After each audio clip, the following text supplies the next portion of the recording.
Градоначалникот на општина Кочање Николчо Илиев на првиот работен ден во новата 2020 година се сретна со одговорните во службите кои имаат задача да се грижат за редот и безбедноста и за време на празниците.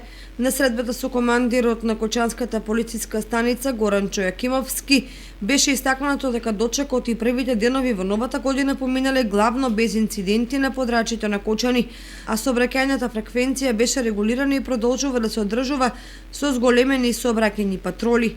За среќа мирна ног без интервенција имале и дежурните служби во територијалната противпожарна единица во Кочани.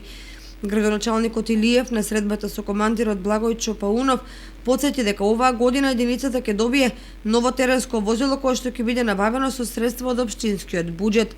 Исто така, поучени од ланските големи шумски пожари, годинава ќе се разгледува правната рамка за формирање доброволно противпожарно друштво во Кочани, кое што ќе биде поддршка на професионалните пожарникари. При средбата со директорот на комуналното јавно претпријатие Водовод Андре Киров, градоначалникот беше информиран дека немало прекин во испораката на комуналните услуги и во одржувањето на комуналниот ред од Водовод. Едновремено дискутира и за новитетите во селектирање на отпадот и подновување на урбаната опрема.